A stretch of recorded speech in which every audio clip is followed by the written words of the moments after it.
Assalamualaikum warahmatullahi wabarakatuh. Perkenalkan, nama saya Pratiwi Sneini dari SD 24 Salemba. Dan saya Pratiwi Animasi. Anak-anakku sekalian, bagaimana kabarnya hari ini? Semoga sehat selalu ya. Sebelum kita melanjutkan videonya, kita berdoa terlebih dahulu. Berdoa dimulai. Bismillahirrahmanirrahim. Rabbi zidni ilman nafi'an warzuqni fahman. Artinya, ya Allah, tambahkanlah kepadaku ilmu yang bermanfaat dan berikanlah aku pengertian yang baik. Amin. Hari ini kita akan belajar materi pada tema 5, subtema 3 tentang rantai makanan dan jaring-jaring makanan.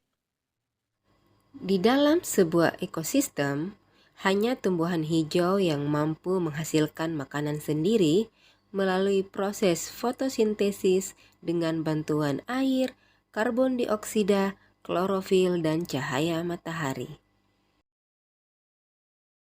Lalu, bagaimana dengan makhluk hidup yang lain? Makhluk hidup lain memperoleh makanan melalui proses interaksi dengan sesama makhluk hidup melalui pola-pola interaksi tertentu. Hasil dari interaksi tersebut diantaranya adalah rantai makanan dan jaring-jaring makanan.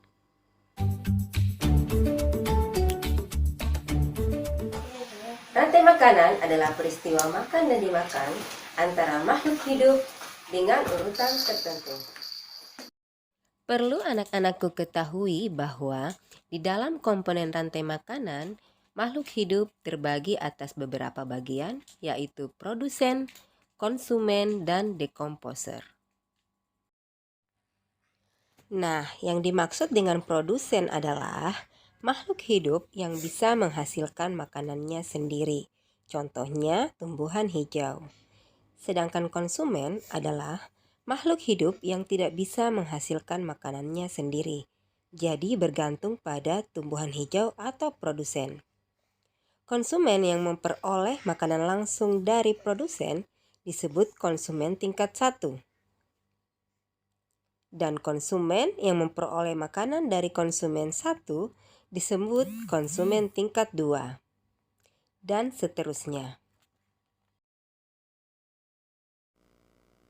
Contoh rantai makanan yaitu rumput dimakan oleh belalang, lalu belalang dimakan oleh katak, katak dimakan oleh ular, dan ular mati diuraikan oleh jamur sebagai bakteri pengurai. Nah, rumput berperan sebagai produsen, lalu belalang sebagai konsumen pertama, katak sebagai konsumen kedua, ular sebagai konsumen ketiga, dan jamur sebagai pengurai. Anak-anak, konsumen terdiri atas 3 bagian, yaitu konsumen primer, konsumen sekunder, dan konsumen tersier. Yang dimaksud konsumen primer adalah konsumen pertama yang mana ia mendapat energi langsung dari produsen. Jika melihat kembali contoh rantai makanan yang tadi, coba anak-anakku tebak siapakah yang menjadi konsumen primer? Ya, betul sekali. Konsumen primer adalah belalang. Belalang mendapatkan energi langsung dari rumput sebagai produsen.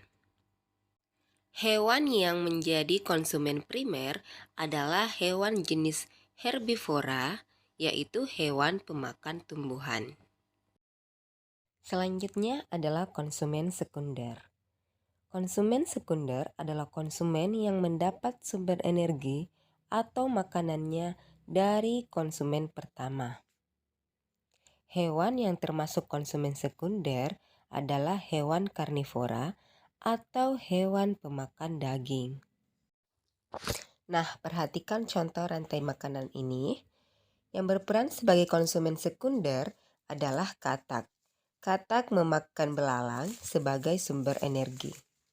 Selanjutnya yang ketiga adalah konsumen tersier.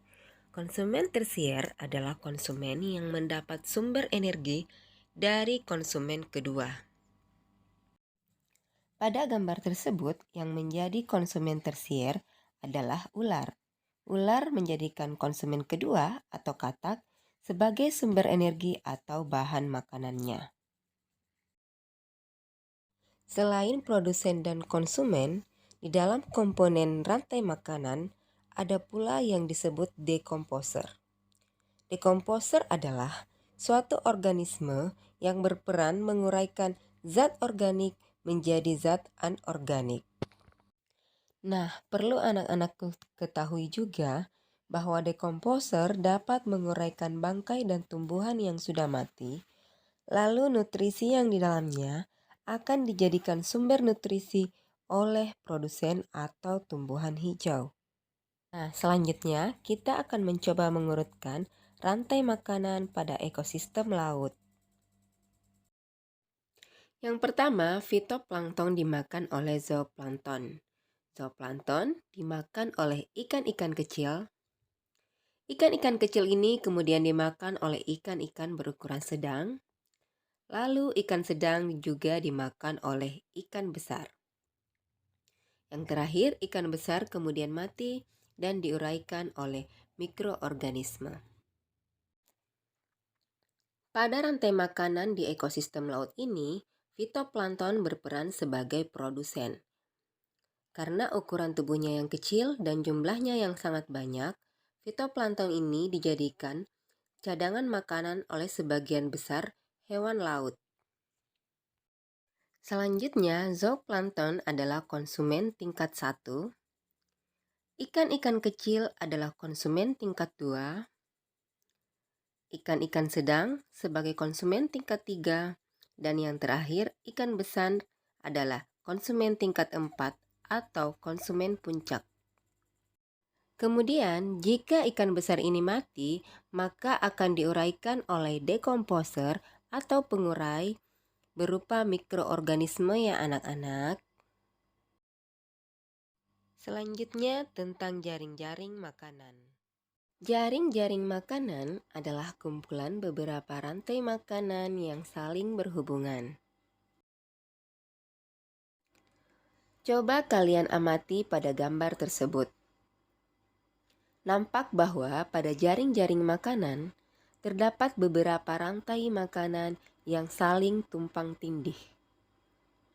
Jaring makanan lebih kompleks dibandingkan rantai makanan, sehingga konsumen yang terlibat pada jaring-jaring makanan memiliki lebih banyak pilihan makanan.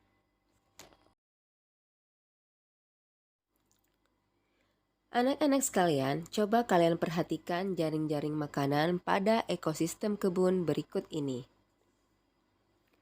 Tumbuhan sebagai produsen dimakan oleh konsumen tingkat 1 yaitu belalang, burung pemakan biji, tikus, dan kelinci. Belalang kemudian dimakan oleh laba-laba. Burung pemakan biji dimakan oleh ular, elang, dan rubah. Tikus dimakan oleh rubah dan elang. Lalu kelinci dimakan oleh elang dan rubah. Selanjutnya, laba-laba dimakan oleh ular dan burung pemakan serangga. Burung pemakan serangga dimakan oleh burung elang dan rubah. Lalu ular dimakan oleh burung elang. Yang terakhir, burung elang dan rubah ketika mati akan diuraikan oleh dekomposer atau bakteri pengurai. Sekarang kita akan mencoba menguraikan perbedaan antara rantai makanan dan jaring-jaring makanan. Yang pertama, dari segi organisme yang terlibat. Organisme yang terlibat pada jaring-jaring makanan lebih banyak dibandingkan pada rantai makanan. Lalu yang kedua, dari segi pilihan makanan. Konsumen pada jaring-jaring makanan memiliki pilihan makanan lebih dari satu, sedangkan pada rantai makanan, pilihan makanannya hanya satu. Yang ketiga, rantai makanan akan mengikuti alur dan hampir selalu berurutan. Sementara itu, jaring-jaring makanan lebih kompleks karena menyangkut beberapa rantai makanan. Yang keempat, terlihat perbedaan ketika terjadi gangguan. Gangguan seperti hilangnya atau berkurangnya salah satu organisme populasi pada ekosistem rentan terjadi. Proses jaring-jaring makanan tidak akan terganggu dengan hilangnya satu populasi organisme, karena konsumen dapat memilih makanan lainnya. Namun, hilang atau berkurangnya satu organisme pada populasi dapat menimbulkan gangguan pada rantai makanan, lantaran konsumen pada rantai makanan hanya dapat memilih satu makanan saja. Nah, bagaimana anak-anak? Apakah kalian sudah paham mengenai materi rantai makanan dan jaring-jaring makanan? Nah, sebagai pengembangan materi, saya akan menjelaskan secara singkat mengenai piramida makanan. Piramida makanan adalah suatu gambaran yang menjelaskan hubungan antar komponen makhluk hidup yang ada dalam sebuah ekosistem. Piramida makanan menggambarkan tingkat trofik satu dan tingkat trofik lainnya sesuai dengan jumlah, biomassa, dan kemampuan menyimpan energi dari setiap trofiknya. Sesuai dengan namanya, piramida makanan berbentuk piramida, yang semakin ke atas, bentuknya semakin mengerucut.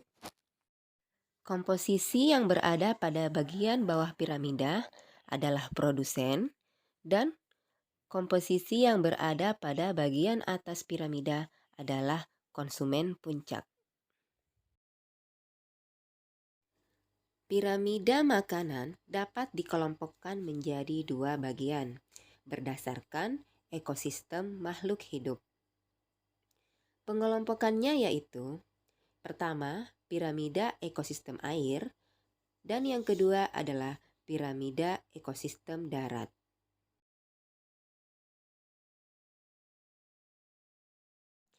Sekarang mari kita amati contoh piramida makanan pada ekosistem darat berikut ini.